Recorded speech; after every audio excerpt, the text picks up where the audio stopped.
नमस्कार दोस्तों, आज हम आपको एक ऐसी पावर ऑफ साइलेंस कहानी सुनाने वाले हैं जिनमें आप जानेंगे कि मनुष्य को कम बोलने की आदत क्यों डालनी चाहिए।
बात सुनकर गुरु मुस्कुराए बोले, क्या तुम मेरे द्वारा दिए संकल्प को पूरा कर पाओगे? क्या तुम्हारे लिए उसे पूरा करना संभव होगा? शायद नहीं। वह तुम्हारे लिए संभव नहीं। तुम उसे पूरा नहीं कर पाओगे। इसीलिए तुम खुद ही कोई संकल्प ढूंढो। शिष्य ने कहा, आप जो भी संकल्प मुझे देंगे मैं जरूर उसे पूरा करूंगा। गुरु ने कहा, ठीक है, तो तुम अगले 1 महीने तक चुप रहो, मुंह से एक भी शब्द भी नहीं निकलोगे। यही है तुम्हारा संकल्प। शिष्य ने कहा, गुरुदेव, यह भी कोई संकल्प है? यह तो बहुत ही आसान है। आप कोई संकल्प दीजिए जो मेरी योग्यता के बराबर हो। गुरु ने कहा, पहले तो तुम इस संकल्प को तो पूरा करके दिखाओ। शिष्य ने गुरु की बात मान ली और वह उसी समय चुप हो गया और पलटकर कुटिया से बाहर चला गया। उसे चुप रहना बहुत आसान लग रहा था। उसने एक दिन तो जैसे तैसे चुप रहकर काट लिया, लेकिन दूसरे दिन से उसके मन में ना बोलने का बोझ बढ़ाने लगा, और तीसरे दिन उसे भारीपन महसूस होने लगा, और चौथे दिन उसके अंदर एक अजीब सी बेचैनी होने लगी, क्योंकि आसपास आश्रम के सभी शिष्य एक दूसरे से बातें कर रहे थे। वह भी अपना पक्ष उनके सामने रखना चाहता था, उनकी बोलती बंद कर देना चाहता था, लेकिन उसका संकल्प उसके आगे आ रहा था। इसीलिए वह पूरे दिन सिर्फ और आंखें बनाता। इसी तरीके से कुछ दिन और बीते और वह शिष्य बीमार पड़ गया। उसका सर फटा जा रहा। उसका खाने पीने तक मन नहीं करता था। वह सिर्फ बोलना चाहता था। वह गुरु के पास गया और उनके सामने बैठकर लिखकर उन्हें बताया, गुरुदेव, मैं बोलना चाहता हूं। बिना बोले मुझे सांस नहीं आ रही है। मेरा दम घुटता जा रहा है। मैं अंदर ही अंदर पागल हुआ जा रहा हूं। मैं क्या करूं? संकल्प तोड़ दूं क्या? यह पढ़कर गुरु मुस्कुराए और बोले, लेकिन जो अपने संकल्प को पूरा कर लेते हैं वह अपनी आंतरिक शक्ति को बढ़ाता है, और जो अपनी आंतरिक शक्ति को बढ़ाता लेता है वह समाज और जागृति की राह पर आगे बढ़ जाता है। संकल्प का लेना भी तुम्हारे हाथ में था और इसे तोड़ना भी तुम्हारे हाथ में है। तुम्हारे बहुत से भाई अपने संकल्प को तोड़कर अपनी पुरानी दिनचर्या पर वापस आ चुके हैं। अगर तुमसे नहीं हो पा रहा तो तुम भी संकल्प तोड़कर अपनी पुरानी दिनचर्या पर वापस जा सकते हो। लेकिन याद रहे, अगर आज तुम इस छोटे से संकल्प को नहीं संभाल पा रहे तो तुम अपनी बाकी की पूरी जिंदगी को कैसे संभाल सकोगे? बाकी फैसला पूरी तरह से तुम्हारे हाथों में है। गुरु की यह बात उसे शिष्य के दिल में चोट कर गए। वो बिना कुछ बोले वहां से वापस चला गया और खुद को अपनी कुटिया में बंद कर वह केवल अपने जरूरी कामों के लिए ही कुटिया से बाहर निकलता। बाकी सारे समय कुटिया के अंदर ही बैठा रहा। 15 दिन बीत चुके थे और आश्रम के लगभग सभी शिष्यों का संकल्प अब तक टूट चुका था, लेकिन उसका संकल्प अभी भी जारी था। संकल्प लेने के बाद से अब तक उसने एक शब्द भी नहीं बोला। सारा आश्रम हैरान था कि इतना बोलने वाला इंसान चुप कैसे हो। 15 दिन बीतने के बाद वह दोबारा अपने ने गुरु के पास गया और लिखकर बताया है, गुरुदेव, मैं बाहर से तो चुप हूं लेकिन मेरे भीतर बहुत सी आवाज है, बहुत सी चीख पुकार और शिकायतें हैं। अंदर ही अंदर बात करता रहता हूं। मेरा मन तरह तरह के प्रश्न पूछता है। बाहर से जितना मोर भीतर से उतने ही शोर शराबे से भरा। क्या इस तरह संकल्प अभी भी है? गुरु ने कहा, हाँ, तुम्हारा संकल्प अभी भी जारी है, लेकिन जब तक लोगों की यह आवाज तुम्हारे कानों में पड़ती रही तुम्हारा मन बोलना रहेगा, क्योंकि इसे तो आदत है। तुम भले ही बाहर से चुप रहो लेकिन तुम अंदर ही अंदर बोलते रहोगे। तुम्हें इन बातों से, इन आवाजों से दूर जाना चाहिए। शिष्य गुरु को प्रणाम कर वहां से चला जाता है और सुबह होते ही अपनी कुटिया को छोड़ जंगल की तरफ चला जाता है। कई दिन बीत जाते हैं, संकल्प का समय भी पूरा हो जाता है, लेकिन शिष्य लौटकर नहीं आया। आश्रम में सभी को डर था कि कहीं जंगली जानवर ने उसे खाना लिया हो। इस बीच ढूंढने की बहुत कोशिश की गई लेकिन वह कहीं नहीं मिला। गुरु भाइयों ने मान लिया था कि जंगली जानवरों ने उसे अपना शिकार बना लिया है, लेकिन गुरु को ऐसा नहीं लगा। एक दिन आश्रम का एक अन्य शिष्य गुरु के पास आया और बोला, गुरुदेव, हमारे उसे अधिक बोलने वाले भाई के साथ क्या हुआ होगा? क्या जानवर उसे मार दिया होगा? गुरु ने कहा, हो सकता है कि जानवरों ने उसे अपना शिकार बना लिया हो, लेकिन उसके न लौटने की एक दूसरी वजह भी हो। शायद उसे वह मिल गया है जिसके लिए वह गया था। फिर शिष्य ने पूछा, गुरु, इतना हानिकारक होता है? गुरु ने बोला, कहा, इंसान के जीवन के बहुत सारे दुखों में से एक दुख भी कि वह कभी चुप नहीं रह सकता। हमेशा कुछ ना कुछ बोलना ही रहता है। सिर्फ हमारे बोलने के कारण आधे से ज्यादा दुख पैदा होते हैं। हम में से कोई भी चुप नहीं रहना, हम बस सामने वाले को सुना देना चाहते हैं। जो भी हमारे मन में है सब निकाल कर उसके मन में बैठा देना चाहते हैं।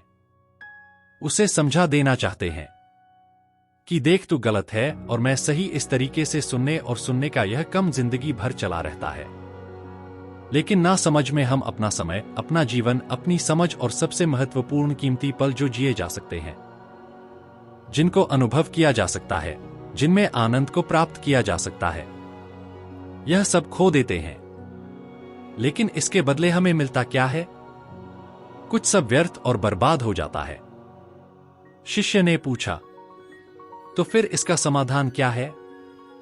गुरु ने कहा, पूरी जागरूकता के साथ अपने विचारों को देखना, यही एकमात्र तरीका है। सारी मानसिक समस्याओं का वर्तमान में रहकर चिंतन करना, पूरी जागरूकता के साथ अपना काम करना जिंदगी में चमत्कारिक बदलाव ला देता है। उसके बाद वह शिष्य गुरु से अपने प्रश्नों का उत्तर पाकर उनको प्रणाम करके वहां से चला गया। 3 महीने का समय बीत चुका था लेकिन उसकी कोई खबर नहीं। अब तक तो सभी गुरु भाइयों ने भी उसके वापस लौटने की उम्मीद छोड़ी, लेकिन एक दिन वह आश्रम लौट आता है।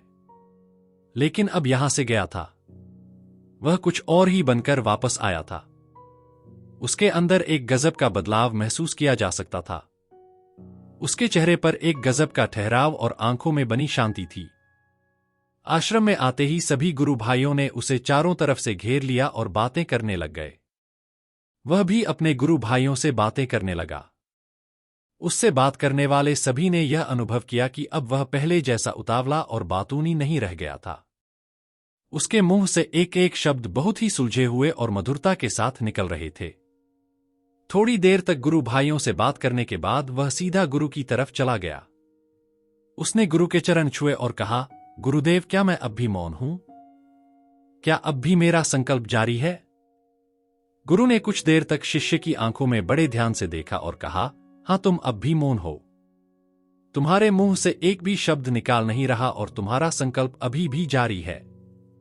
शिष्य ने कहा, गुरुदेव, जब मैं आश्रम से गया तो मैं मुंह से तो चुप था, लेकिन मेरे अंदर बहुत सी आवाजें थी। मन में बहुत से प्रश्न थे और वह बंद नहीं हो रहे थे। तो मैं जंगल में चला गया इस उम्मीद से कि वहां मुझे शांति मिलेगी और मेरे मन की बक बक कम हो जाएगी। लेकिन मैं जितना एकांत में जाता गया, मेरे अंदर की आवाज उतनी ही तेज होती गई। मेरे भीतर की पुरानी से पुरानी आवाज मुझे सुनाई देने लगी। तब जाकर मैंने महसूस किया कि मैं कितना गलत कर रहा था। जब मैं अपने परिवार वालों, दोस्तों को और गुरु भाइयों को बुरा भला कहता था, तो उस समय मुझे लगता था कि मैं सही कह रहा हूं। जब मैं गुरु भाइयों की एक दूसरे से चुगली करता था और उनका मजाक बनाता, तब भी मुझे यही लगता था कि मैं उनसे बेहतर हूं और मैं सही कर रहा हूं। लेकिन उस दिन मैंने पहले बार महसूस किया कि मैं कितना गलत बोलता था। काफी दिनों तक यह आवाजें, यह शिकायतें मेरे अंदर चलती रही। लेकिन धीरे धीरे करके एक दिन ये सारी आवाजें मेरे अंदर से समाप्त हो गई। अब मैं भीतर से भी मौन हो गया। उस घने जंगल में बाहर से कोई बोलने वाला था नहीं और भीतर कोई आवाज बची ही नहीं थी। और मैं उस दिन पहले ही बार मौन का सही अर्थ समझा। मेरे चारों तरफ बहुत शांति थी, हालांकि अभी भी कुछ आवाज आ रही थी जो पहले भी आई थी, लेकिन मैं उन्हें सुन नहीं पाता था। पर अब वह सभी आवाज मुझे स्पष्ट रूप से सुने दे रही थी। हवा के चलने की आवाज, चिड़ियों के चहकने की आवाज और पानी के बहने की आवाज, ये सभी आवाजें मैंने पहली बार पूरे होशपूर्वक सुनी अपने चारों तरफ। इतनी शांति मैंने पहले कभी महसूस नहीं की थी। तो इस शांति को भंग करने के लिए मैंने पहली बार अपने मुंह से कोई शब्द निकाला। मैं चिल्लाया, हे ईश्वर, यह कैसी शांति है? सभी कुछ इतना शांत क्यों है? ऐसा क्या हो गया? लेकिन मेरे चिल्लाने के बाद भी शांति भंग नहीं हुई। सब कुछ पहले जितना ही शांत था, बाहर भी और भीतर भी है। गुरुदेव, मैंने अपने गुरु भाइयों से बात की। मैंने आपसे बात की। मैं बोल रहा हूं, मैं चल रहा हूं, मैं सब कुछ देख रहा हूं, लेकिन मैं अपने भीतर एकदम एकांत में हूं। तब भी भीतर से अकेला एकांत में होता हूं। जब मैं खुद में भी शोर करना चाहता हूं, तब भी एकांत में ही होता हूं। अब सब दिखाई पड़ने लगा है, सब सुनाई पड़ने लगा है। गुरु ने कहा, जब तक हम बाहर की तरफ बोलते रहेंगे, भीतर अशांति ही रहेगी। लेकिन जिस दिन हम भीतर की तरफ मुड़ जाएंगे, तब हमारे मुंह से कुछ भी निकलेगा, हम शांत ही रहेंगे। दुनिया में जितनी भी बुराइयां हैं, ज्यादातर हमारे बोलने से ही उत्पन्न होती है, क्योंकि हम चुप रहना नहीं चाहते। हम जितनी जरूर है उससे कहानी ज्यादा बोलते हैं। हम सामने वाले को सुनना नहीं चाहते, बल्कि उसकी बोलती बंद कर देना चाहते हैं। उसे समझा देना चाहते हैं कि मैं कौन हूं, मैं क्या कर सकता हूं, और यही हमारी जिंदगी का मकसद बनकर रह जाता है। हमारी ऊर्जा व्यर्थ के बोलने में बर्बाद होती है। ऐसे ही समाज में लोगों का जीवन दुखों से भर जाता है, जो हमेशा एक दूसरे को सुनाने में लगे रहते हैं। कभी एक दूसरे को सुनना नहीं चाहते, समझना नहीं चाहते, और चुप रहना तो उन्होंने कभी सीखा ही नहीं, क्योंकि चुप रहना उन्हें छोटा महसूस करवाता है। दुनिया की सभी लड़ाई का कारण हमारा बोलना ही है। इसलिए हम सिर्फ उतना ही बोलना चाहिए जितना जरूरी हो, क्योंकि व्यर्थ का बोलना ऊर्जा को नष्ट करना है, और यह बोलना ही हमें कभी अपने भीतर की ओर लौटने नहीं देता, क्योंकि यह हमें बाहर की ओर खींच कर रखता है, और बाहर है ही क्या इस संसार के अलावा। लेकिन अगर अपने भीतर के संसार की ओर मुड़ना है, तो इस मुंह को बंद ही रखना चाहिए। इसीलिए जितने भी बुद्ध हुए, आत्मज्ञानी हुए, वह सभी एकांत की ओर भागे ताकि उन्हें ज्यादा ना बोलना पड़े, ज्यादा सुनना पड़े। वह एकांत में रहे और शांत रहे, इसीलिए आसानी से भीतर की यात्रा कर पाए। लेकिन अगर कोई चाहे तो इस संसार में रहकर भी एकांत में रह सकता है, शांत रह सकता है, लेकिन इसके लिए उन्हें अपनी ऊर्जा बचानी होगी, जिसे वह अब तक अपने व्यर्थ के शब्दों में बर्बाद कर रहे थे। दोस्तों, इस कहानी की सीख यही है कि व्यर्थ का बोलना ऊर्जा को नष्ट करना है। ज्यादा और व्यर्थ बोलना ही हमें अपने भीतर की ओर लौटने नहीं देता, क्योंकि यह हमें बाहर की ओर झुकाए रखता है, और जिन्हें भीतर की यात्रा करनी है उन्हें अपने मुंह को बंद ही रखना चाहिए। मुझे उम्मीद है कि आपको यह पावर ऑफ साइलेंस कहानी पसंद आई होगी और काफी कुछ सीखने को मिला होगा। कहानी के बारे में अपने विचार आप हमें नीचे कमेंट बॉक्स में कमेंट करके बता सकते हैं।